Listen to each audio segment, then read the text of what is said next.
하나님, 이 밤에 저희들이 하나님의 말씀 앞에 섭니다.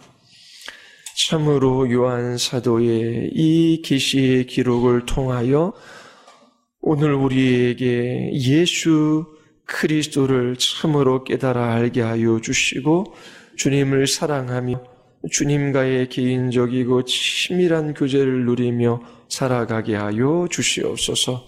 성령 하나님께서 오늘도 우리 가운데 역사하여 주시기를 간절히 원하오며 예수 그리스도의 이름으로 기도드리옵나이다. 아멘. 가장 행복한 삶이란 어떤 삶일까요? 어느 정도 물질이 있어야지 이 세상에서 고통을 받지 않고 살아갈 수 있습니다. 어느 정도 물질이 필요한 것이 맞지요. 그리고 우리는 사람들과 함께 더불어 살아갑니다. 옆에 있는 가족이 우리를 미워하거나 싫어하거나 갈등 관계에 놓여져 있다면 돈이 많아도 얼마나 고통스럽겠습니까? 그래서 우리는 사람들과 함께 더불어 화평을 누리며 또 서로 사랑하며 살아가야지 복된 삶을 살아갈 수 있습니다. 그리고 우리의 육신이 시간이 지나가면 지나갈수록 점점 더 강건해질 수는 없지만 큰 육체의 질병에 시달리지 않고 건강하게 살아가는 것도 행복 중 하나이지요. 우리 딸아이가 그런 얘기를 하더라고요. 좀 시골의 그림 같은 경치를 그렇게 내려볼 수 있는 그런 곳에 하얀 집을 짓고 자기 자신이 하고 싶은 일, 빵도 굽고 캘리그라피인가요? 글씨도 쓰고 그러면서 고양이도 키우고 그러면서 살고 싶다고요. 뭐 유토피아입니까? 이상세계입니까? 그런 것들을 누구든지 꿈꿔요.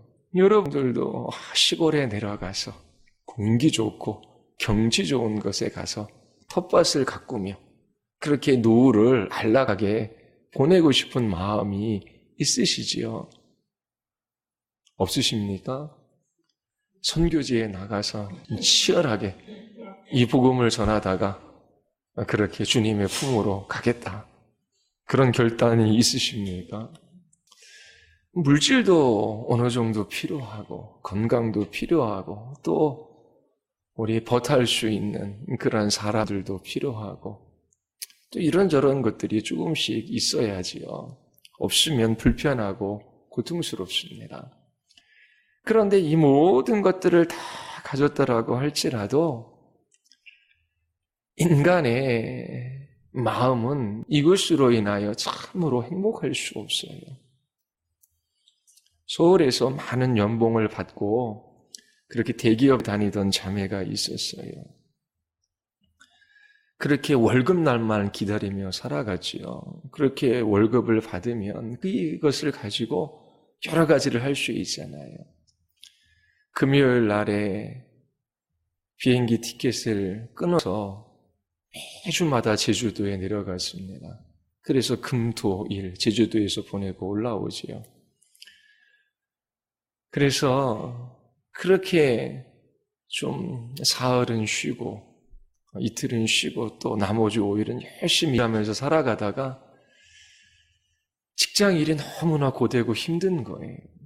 이렇게 많은 연봉 때문에 서울에서 힘들게 살아가는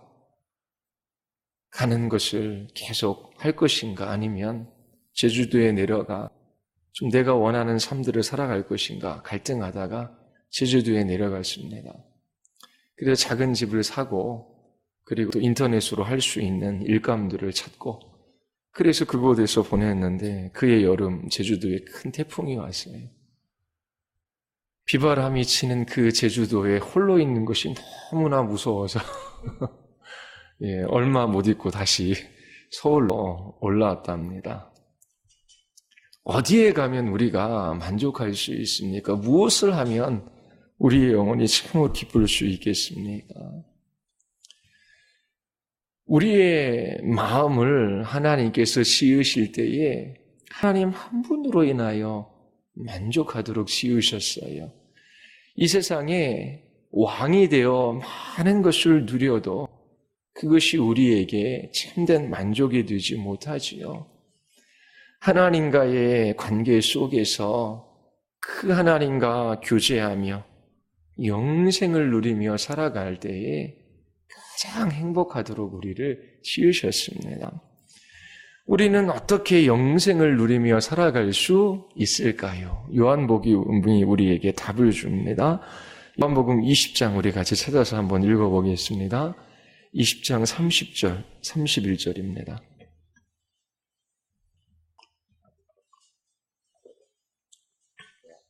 우리 같이 한번 읽어볼까요? 요한복음 20장 30절, 31절입니다. 우리 다 같이 시작.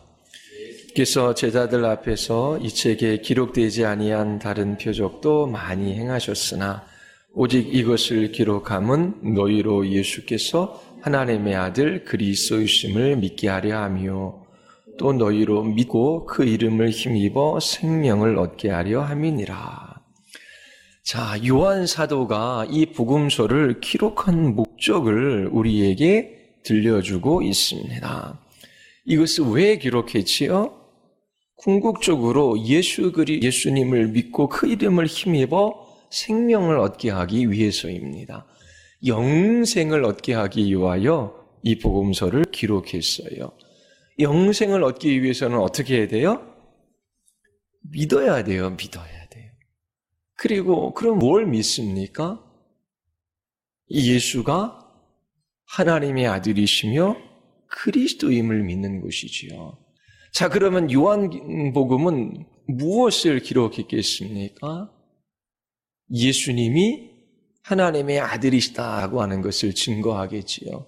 그리고 예수님이 그리스도 곧 메시아다라고 하는 것을 증거할 거예요.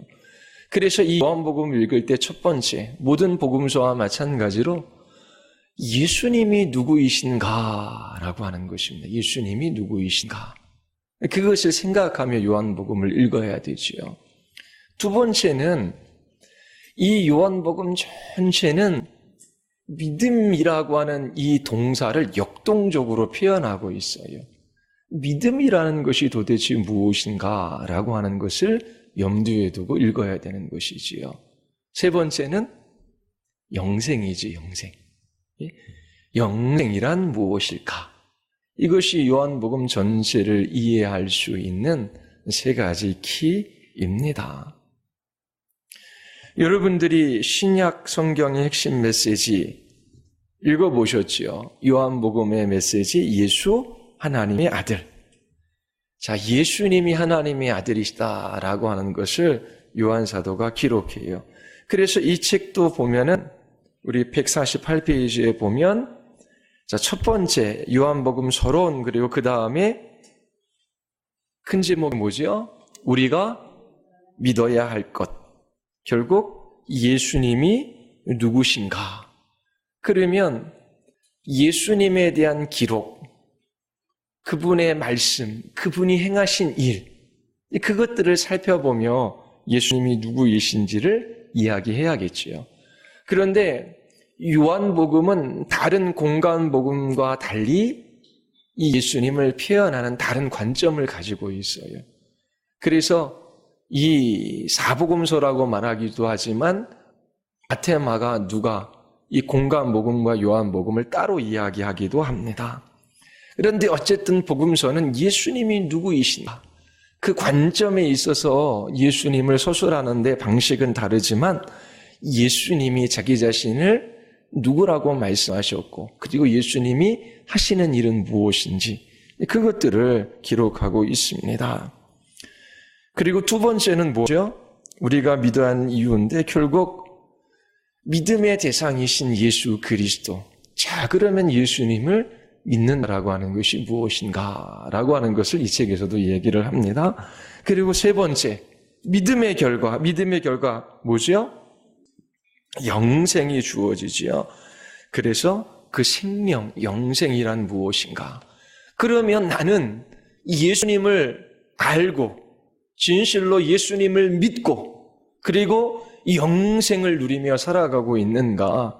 우리 자신을 살펴보아야 하는 것이지요.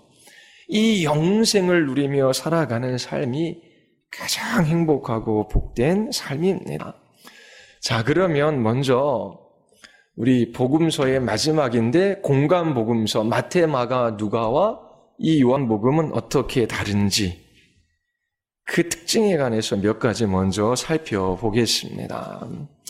사복음서는 예수님이 누구이신지를 우리에게 알려주기 위하여 기록했지요.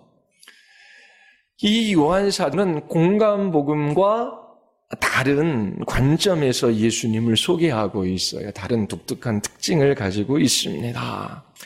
자, 먼저 예수님의 사역기간, 예수님께서 공생애를 몇 년 동안 보내셨지요? 3년 남짓이지요. 그런데 그 3년 남짓 공생애를 보내셨다라고 하는 것을 어디에서 찾을 수 있냐면 요한복음에서 찾을 수 있어요. 마태, 마가, 누가는 그들의 복음서에서 예수님께서 예루살렘에 6월절에 올라가셨는데 딱 한 번 예루살렘에 올라가신 것을 기록하고 있습니다. 그래서 공관복음만 보면 예수님의 사역 기간이 1년여 남짓밖에 되지 않는 것처럼 보여요. 그런데 요한복음을 읽어보면 예수님께서 유대인의 가장 큰 명절인 6월절에 예루살렘에 올라가신 장면을 3번 기록하고 있습니다.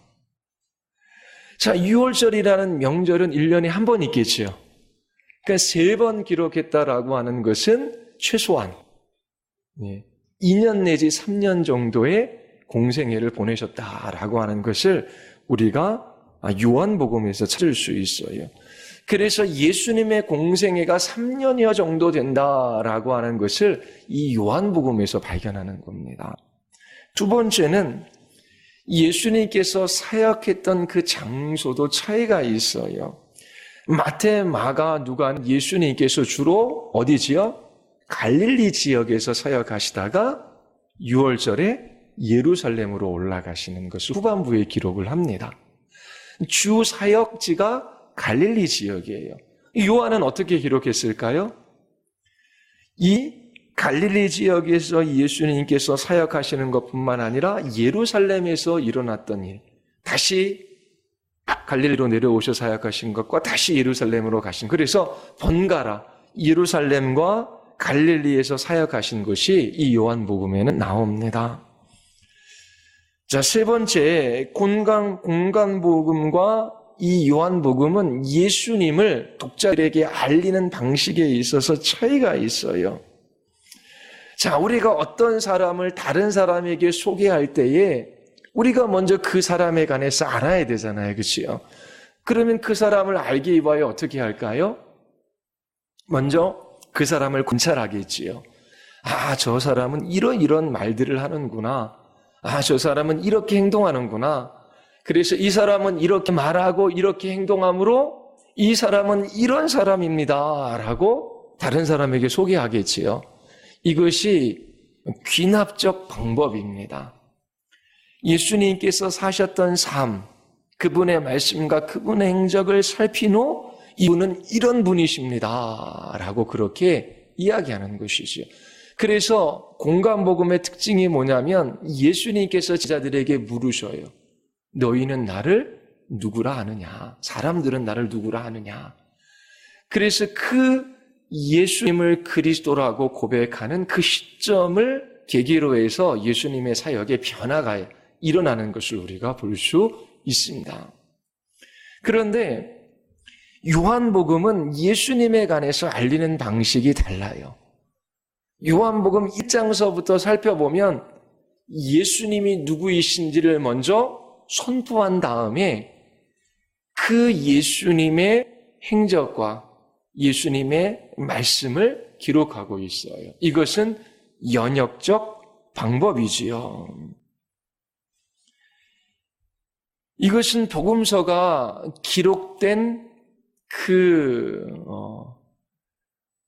그 기간, 연수와도 관련이 있을 것 같아요. 왜냐하면 공간복음서는 70년, AD 70년 그 경에 이 공간복음서가 다 기록되어졌거든요. 그런데 요한복음은 AD 90년경 그렇게 기록된 것으로 추정되어집니다. 그래서 이미 요한 사도는 이 공간복음의 내용을 잘 알고 있었고, 그리고 그가 경험한 그 예수 그리스도, 그분에 관해서 선포한 후 연역적인 방식으로 그렇게 예수님에 관해서 소개합니다. 그리고 또 다른 특징이 뭐냐면 내용에 있어서도 차이가 있어요. 가장 먼저 기록된 성경이 마가복음입니다. 그 마가복음은 AD 한 60년경 그렇게 기록된 것으로 그렇게 추정할 수 있어요. 마태, 마가, 누가복음에 나오는 내용들은 많이 중첩이 돼요. 마가복음에 나오는 내용의 약 93% 정도가 마태복음이나 누가복음에 나와요. 그 이유가 무엇이겠습니까? 마가복음이 가장 짧지요. 그리고 가장 먼저 기록되어졌기 때문에 마태나 누가가 이 마가복음을 참고한 것이지요. 그래서 마가복음에 나오는 93% 정도가 마태나 누가의 이 복음서에 나와요. 그리고 마태복음이 내용의 한 58% 정도가 마가복음과 누가복음에 나오고, 그리고 누가복음의 한 41% 정도가 마태나 마가복음에 나옵니다. 그러니까 이 복음서는 서술하는 방식이나 그 내용에 있어서 아주 유사해요. 물론 약간씩 다른 관점들을 가지고 있지요. 마태복음은 어떻게 이야기를 해요? 유대인들에게 구약에 약속된 메시아가 바로 예수, 하나님 나라를 완성할 왕으로 오신 예수다라고 하는 것을 기록하지요. 그리고 마가복음은 아주 빠르게 예수님의 행동을 중심으로 전반부에는 많은 기적들을 기록하고 후반부에는 많은 내용을 십자가 사건에 활애를 합니다.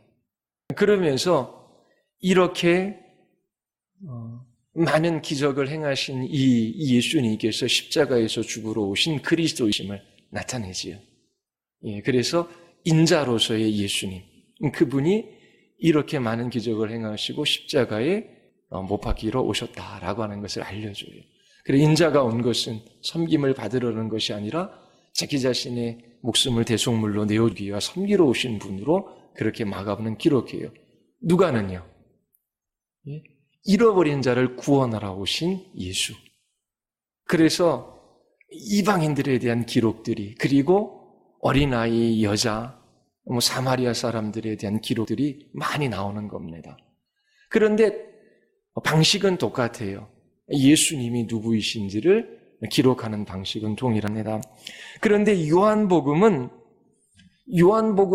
공간복음에 있는 내용 중에 약 8% 정도만 겹쳐요. 92% 정도가 다른 내용입니다. 공간복음은 예수님께서 기적을 행하신 것을 많이 기록하지만 이 요한복음에는 8개만 소개를 합니다. 그리고 귀신을 내어쫓는 그러한 장면은 요한복음에는 아예 기록도 되어 있지 않아요.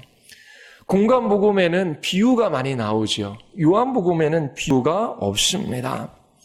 공간복음에는 예수님께서 다른 사람과 대화하는 장면이 짧아요. 그리고 많이 안 나와요.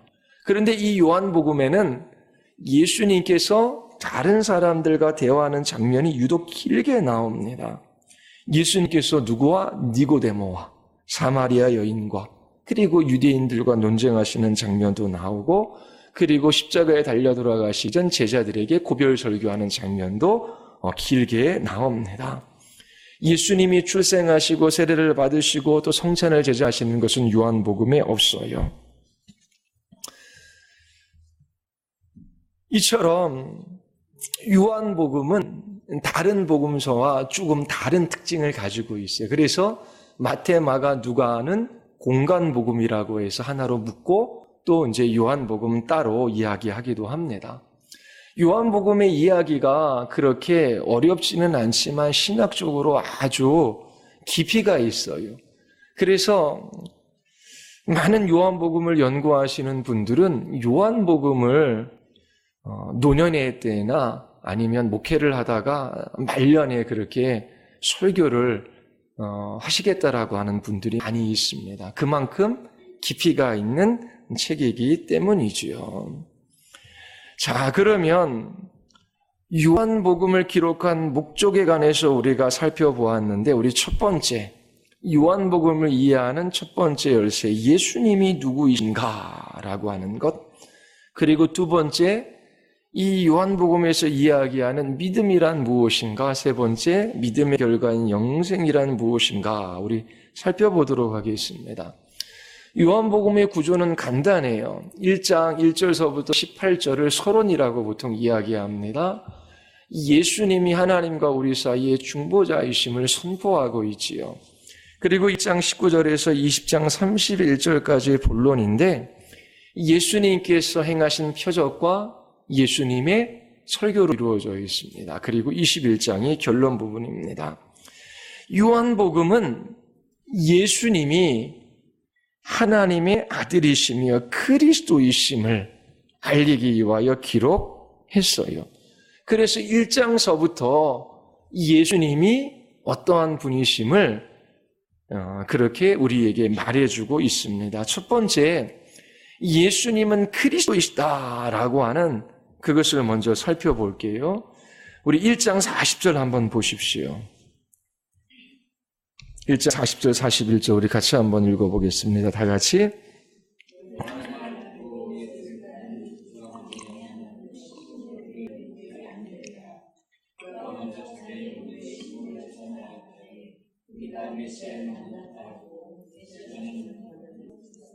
예, 자, 안드레가 벌써 1장 시작되는데 예수님을 누구라고 고백합니까? 메시아 그리스도라고 고백하고 있어요.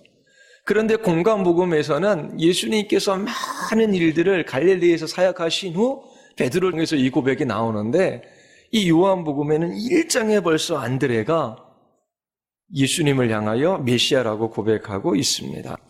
그리고 사마리아 여인 4장 25절에 보면 메시아 곧 그리스도라는 이가 오실 줄 내가 아노니 그가 오시면 모든 것을 우리에게 알려주시리라. 그런데 4장 26절에 예수께서 말씀하시지요. 내가 말하는 내가 그라 하시니라. 4장에서 예수님께서 직접 자신을 그리스도 메시아임을 밝히셔요. 그리고 예수님께서 행하시는 많은 행동을 보고 예수님을 그리스도라고 믿는 사람들이 많이 나타납니다. 그러나 또 반면에 저 사람의 출신이 갈릴리인데 어떻게 메시아일 수 있느냐, 그러면서 예수님을 믿지 않는 사람들도 많이 나타나지요. 그리고 10장에 보면 유대인들이 예수님을 에워싸서 당신이 그리스도이면 밝히라라고 그렇게 말합니다. 그때 예수님께서 10장 25절 이렇게 대답하지요. 너희에게 말하였으되 믿지 아니하는도다. 내가 내 아버지의 이름으로 행하는 일들이 나를 증거하는 것이거늘.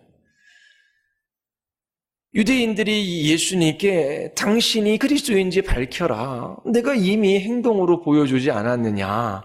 그것이 나를 증거한다. 그런데 너희가 내 양이 아니므로 나를 믿지 않는 것이다. 예수님께서 자신이 누구이심을 계속해서 밝히셔요.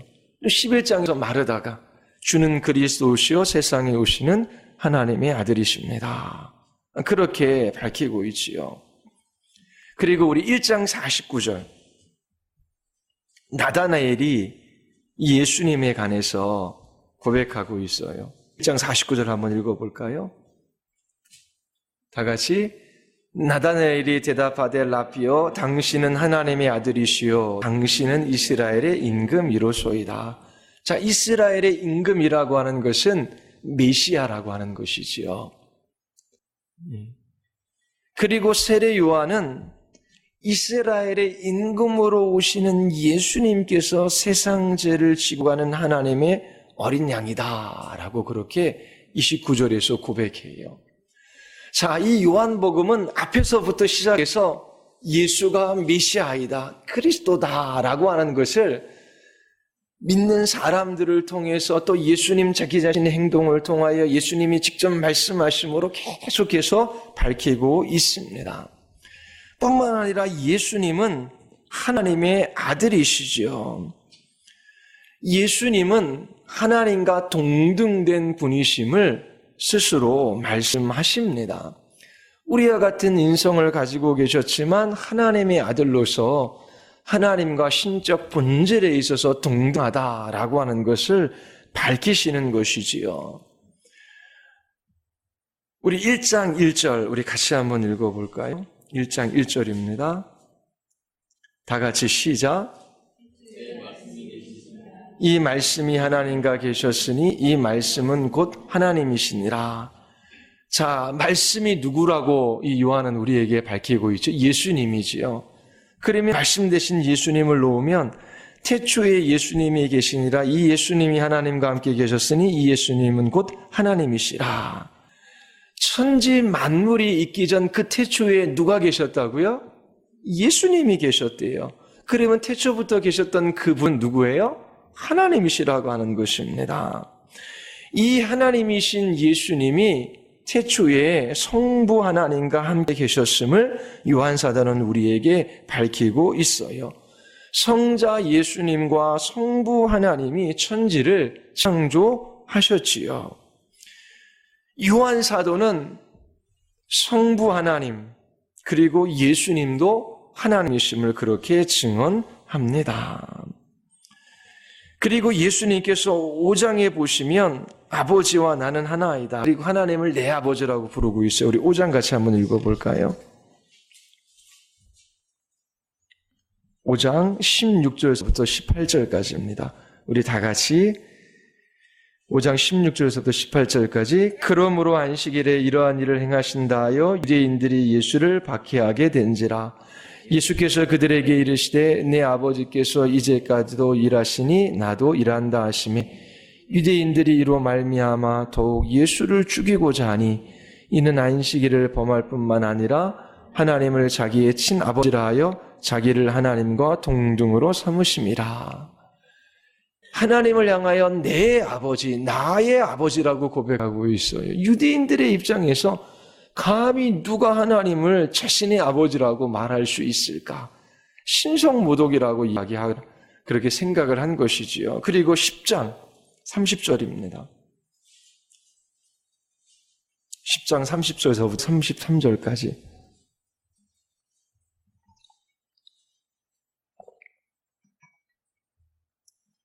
(10장 30절에서 33절까지) 우리 같이 한번 읽어보겠습니다. 나와 아버지는 하나이라 하신대 유대인들이 다시 돌을 치려하거늘 예수께서 대답하시되 내가 아버지로 말미암아 여러 가지 선한 일로 너희에게 보였거늘 그 중에 어떤 일로 나를 돌로 치려 하느냐. 유대인들이 대답하되 선한 일로 말미암아 우리가 너를 돌로 치려는 것이 아니라 신성모독으로 인함이니 내가 사람이 되어 자칭 하나님이라 함이러라.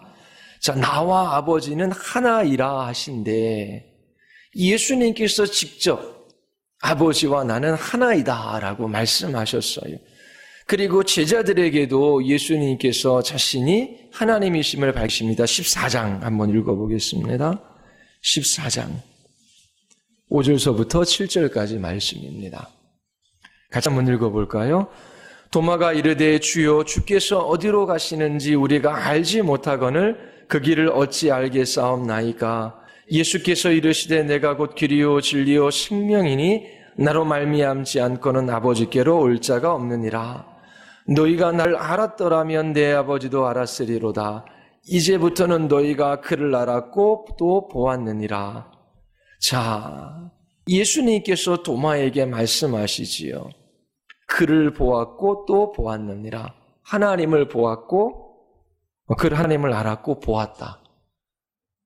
예수님 자신이 하나님이심을 지금 제자들에게 말씀하고 계시고 14장 8절 9절 빌립에게도 말씀하시죠. 우리 같이 한번 읽어보겠습니다. 빌립이 이르되 주여 아버지를 우리에게 보여주옵소서. 그리하면 족하겠나이다. 예수께서 이르시되 빌립아 내가 이렇게 오래 너희와 함께 있으되 네가 날 알지 못하느냐. 나를 본 자는 아버지께 어찌하여 아버지를 보이라 하느냐. 자, 빌립에게 예수님께서 나를 본 자는 아버지를 보았거늘 어찌하여 아버지를 보이라 하느냐. 예수님 자신이 하나님의 영광을 이 땅 가운데 나타내시지요.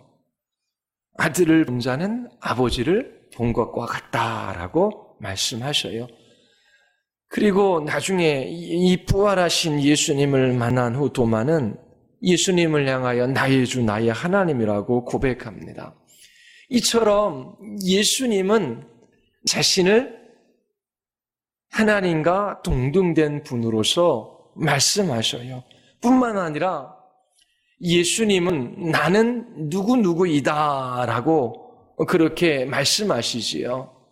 이러한 표현 방식은 모세가 그 호렙산에서 하나님을 만났을 때 하나님께서 자신을 표현한 방식이에요. 에고 에임이 나는 뭐뭐이다라고 하는 것은 하나님께서 나는 나다라고 말씀하신 그 방식과 동일한 문장의 형태지요. 예수님께서 이처럼 자신이 누구신지를 그렇게 밝히셔요. 어떻게 봐요? 나는 생명의 떡이다. 나는 세상의 빛이다. 나는 양의 문이다. 나는 선한 목자다. 나는 부활이요 생명이다. 나는 길이요 진리요 생명이다. 나는 참 포도나무다. 이러한 나는 누구누구이다 라고 하는 그 표현 방식이 하나님께서 자신을 알릴 때 사용하신 그 표현 방식과 동일한 방식이에요. 그리고 요한복음 1장서부터 12장에 이르기까지 7가지 기적이 나타나요. 그런데 요한은 이 기적을 사인, 표적이라고 이야기합니다. 표적이라고 하는 것은 무엇인가를 드러낸다라고 하는, 무엇인가를 가리킨다라고 하는 거예요. 자, 무슨 표적이 있었죠? 2장에 보면 예수님께서 물을 포도주로 변화시키시지요. 이거는 질적으로 다 전혀 다른 거예요. 근데 물이 포도주가 된다라고 하는 것은 창조주 하나님만이 하실 수 있는 일이에요. 그래서 이 물질을 변화시키는 초월적인 능력을 예수님께서 나타내십니다. 그리고 4장에 보면 왕의 신하의 아들을 고쳐주시지요. 어떻게 해요? 말씀으로. 공간을 초월하는 하나님의 능력입니다. 그리고 38년 된 병자를 고쳐주시는 게 5장에 나와요. 자, 38년이나 병이 되었다라고 하는 것은 고칠 수가 없다라고 하는 게 쉽게 누구든지. 그런데 이런 오랜 기간 병에 걸렸던 이 여인을 고쳐주시는 것은 예수님께서 이 시간을 뛰어넘어 역사하시는 하나님이심을 우리에게 나타내어 보여주고 계셔요. 그리고 6장에 보면은 무슨 표적이 있죠? 오병이어의 표적, 또 무리를 걸으신 표적이 나타납니다. 오병이라고 하는 거는 5,000명이나 되는 사람들이 배불리 먹고도 12광주리가 남았지요. 그러니까 이 양에 있어서 초월적인 능력을 나타내시지요. 그리고 무리를 걸어오셔요. 이 자연을 넘어서는 그런 능력을 행하시고, 그리고 소경된 자를 고쳐주셔요. 뿐만 아니라 죽은 자를 살리시지요.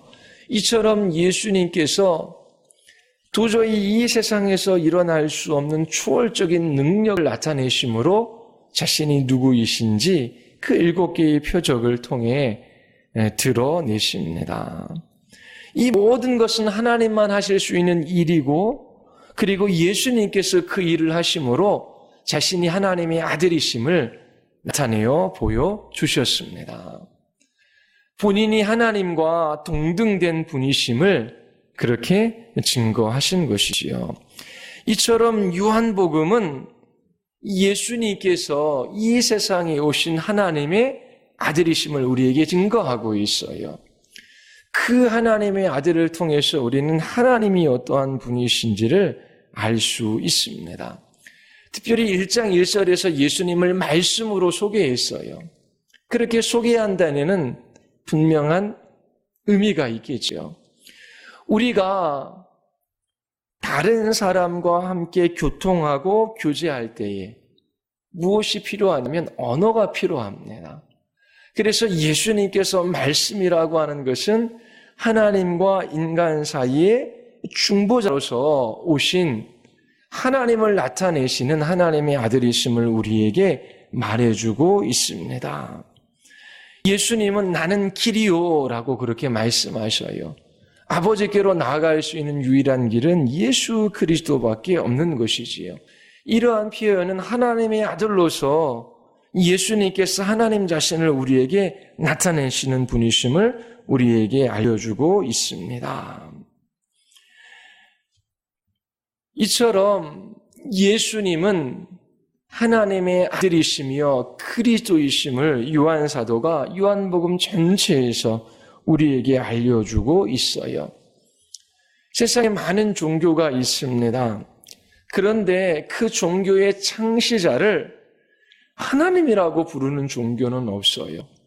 유교는 종교라고까지 할 수는 없지만 나중에는 종교화되고 또 공자 같은 사람도 신격화하여 그렇게 섬기는 사람들이 나중에 나타났지요. 그런데 공자는 신이 아닙니다. 공부를 많이 한 지식인에 불과하지요. 역사 가운데 있었던 한 위대한 선생님입니다. 세상을 창조하거나 이처럼 죽은 자를 살리거나 나면서부터 소경된 자를 고치거나 아니면 물로 포도주로 바꾸는 그런 신적인 능력을 가지고 있지 않아요. 석가모니도 마찬가지입니다. 심노병사의 그 고통 가운데 깨달음을 얻기 위하여 그렇게 나선 사람이지요. 나중에 사람들이 신격화시켜 놓았지요. 이 석가모니도 우리와 같은 사람에 불과합니다. 마호멧도 마찬가지예요. 알라의 유일한 선지자이지요. 그가 하나님은 아닙니다. 그래서 이런 모든 종교에는 석가모니, 부처, 마호멧이 없어도 그 종교가 형성이 돼요. 그런데 기독교는 예수 그리스도가 없으면 있을 수가 없어요. 그리고 그 예수님이 누구시냐면 하나님의 아들이시고 그리스도이심을 우리에게 알려주고 있습니다. 기독교는 다른 종교와 달라요. 이 땅에 오셔서 우리들과 같이 먹고 마시고 함께 사셨던 그 분이 하나님의 아들로서 신적 본질에 있어 성부 하나님과 동등됨을 요한 사도는 우리에게 알려주고 있습니다. 그래서 예수님 자신을 본 사람은 하나님을 본 것이다라고 예수님께서 말씀하시지요.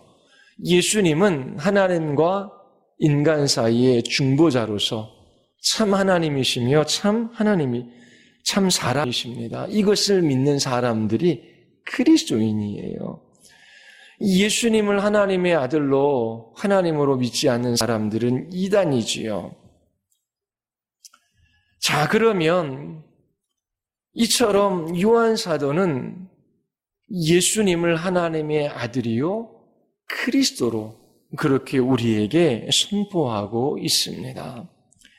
믿는다라고 하는 것은 행동이에요. 동사입니다.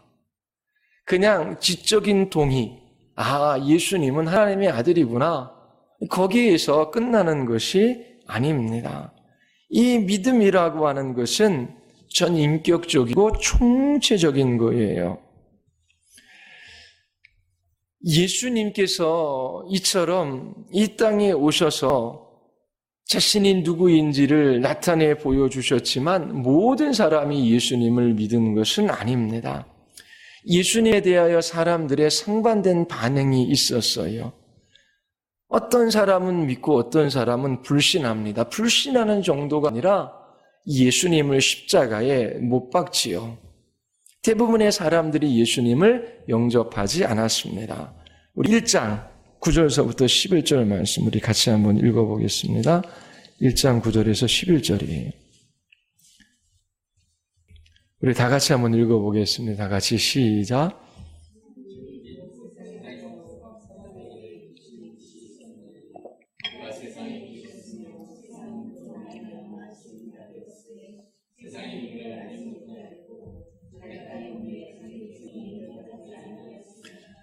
자, 거기까지 읽겠습니다. 태초에 말씀이 계셨지요. 그 말씀이 육신이 되어 이 세상에 오셨어요. 창조주이시고 당신이 지으신 땅에 오셨지만 그 땅에 살아가는 백성들은 예수님을 영접하지 않았습니다. 예수님을 비난하며 저는 갈릴리 사람이 아니냐, 그렇게 예수님을 배척했어요. 그리고 유대인들은 예수님을 율법을 어기는 불법자라고 그렇게 고발했지요. 또 신을 모독하는 사람이다, 귀신 들린 자이다, 사생아이다, 사마리아 사람이다, 죄인이다, 미친 사람이다, 행악하는 사람이다. 동일하게 예수님을 보았지만 이처럼 예수님을 배척할 뿐만 아니라 예수님을 십자가에 못 박아 죽이라고까지 외쳤습니다. 이처럼 동일하게 예수님에 관한 이야기를 듣고 예수님이 어떠한 일을 하셨는지 봄에도 불구하고 이렇게 예수님을 불신하는 사람들이 나타나요. 그러나 예수님을 살아계신 하나님의 아들이시며 그리스도라고 믿는 사람들도 나타납니다. 세례 요한이 예수님을 하나님의 아들로 증언하고 있지요. 그리고 베드로 형제 안드레도 내가 메시아를 만났다라고 말합니다. 빌립이 1장 45절에서 율법에 기록하였고 여러 선자가 기록한 그 일을 우리가 만났으니 요셉의 아들 나사렛 예수니라.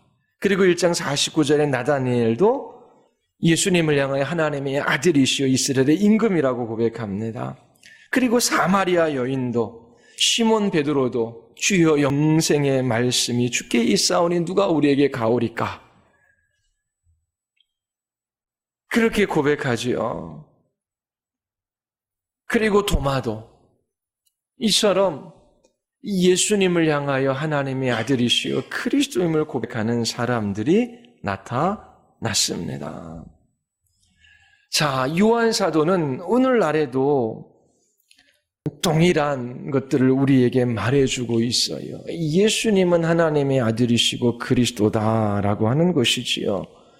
그래서 요한복음을 잘 살펴보면 예수님을 믿는다라고 했을 때 그 믿음을 다양한 언어로 표현해요. 예수님을 보는 것. 그래서 우리 아이들도 그런 질문을 하더라고요. 그 요한복음 3장에 보면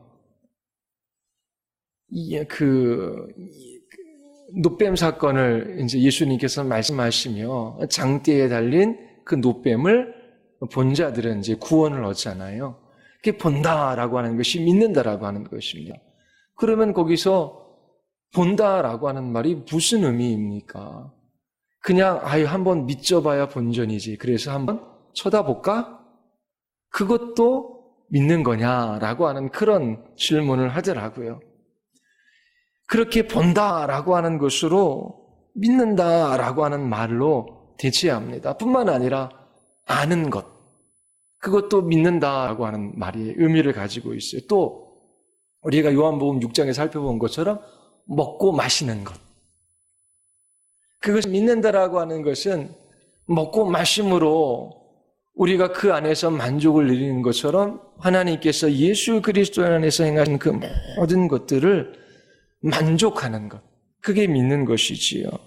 또 예수님께 나아가는 것, 영접하는 것, 따르는 것, 사랑하는 것, 예수님 안에 있는 것, 이 모든 것이 믿는 것이라고 하는 그런 표현의 다른 말들입니다. 이 믿음이라고 하는 것은 우리를 하나님의 사랑과 연결해 주는 연결고리입니다. 믿음 없이는 구원을 얻을 수 없지요.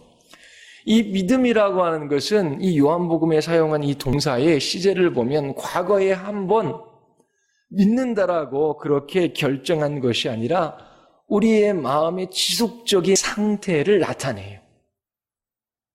그리고 이 믿음의 대상은 예수님이시죠. 예수님이 하나님의 아들이시죠. 그리스도임을 믿는 것이지요. 이처럼 이 예수님이 누구이신지 객관적으로 우리의 지성으로 동의하고 알 뿐만 아니라 우리의 온 마음으로 하나님께서 예수 그리스도 안에서 행하신 이를 만족하는 것입니다. 뿐만 아니라 우리가 그 하나님이 행하신 그 일에 반응함으로 믿고 순종하며 살아가는 그것 또한 이 요한복음에서는 믿음으로 표현하고 있습니다. 믿음이라고 하는 것은 전인적인 것이지요. 그래서 예수님이 누구이신지를 알고 온 마음으로 사랑하고 그의 의지를 다하여 뜻을 다하여 마음을 다하여 기꺼이 자발적으로 주님을 따르고자 하는 그것이 믿음이다라고 이 요한복음은 우리에게 알려주고 있습니다. 이 믿음의 결과 영생이 주어지지요. 영생이 무엇인지 17장 3절에서 우리에게 가르쳐주고 있어요. 17장 3절 우리 같이 한번 읽어보겠습니다.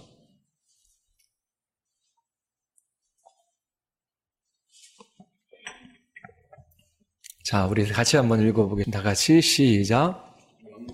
곧 유일하신 참 하나님과 그가 보내신 자 예수 그리스도를 아는 것이라. 여러분들 많이 들어보셨죠? 여기서 아는 것이다. 아는 것은 믿는 것과 같은 단어로도 사용되어지기도 합니다. 아는 것. 이것은 부부 사이에 서로를 아는 그런 인격적 관계의 친밀함을 나타내는 그러한 단어입니다. 우리가 참 유일하신 하나님과 예수님을 아는 데에 그냥 우리의 머리로만 아는 것이 아니라 그분과의 친밀한 인격적 관계가 있다라고 하는 것입니다. 이러한 영생은 천국에 가서 영원히 사는 것이 아니라 이 땅에서 우리의 믿음의 대상이신 예수님을 바라볼 때 우리 안에 주어진 것이죠. 그래서 요한복음 5장 24절에 보면 나 보내신 이를 믿는 자는 영생을 얻었고, 그래서 이미 얻었고 라고 하는 그 표현을 사용하고 있습니다. 자, 결론적으로 영생을 얻은 사람이 가장 복된 사람입니다. 예수님과 친밀하고 개인적이고 인격적인 교제를 나누는 사람이에요. 어린아이가 엄마를 절대적으로 신뢰하지요. 아빠를 신뢰합니다. 어린아이들에게 부모는 신적인 존재예요. 부모님이 함께 있으면 걱정도 근심도 두려움도 없어요. 정서적인 의탁이 일어난 것이지요. 전적인 신뢰의 마음이 있어요. 매일매일 우리가 주어진 이 인생의 길들을 걸어갈 때에 예수님께서 우리의 신랑이 되십니다. 우리는 그분의 신부예요. 우리 결혼하신 분 옆에 남편, 우리 신랑은 우리 집사님밖에 없으시네요. 오늘 우리 부부가 참석을 못했는데, 자, 남편이 있는데 내 남편이 나를 사랑해요. 나를 지키고 보호하고 그리고 나를 위해 희생해요. 옆에 가까이 있는 남편이잖아요. 나와 한 방을 쓰고 함께 먹고 마시고 자고. 예수님께서 그렇게 가까이 경험되어지는 것입니다.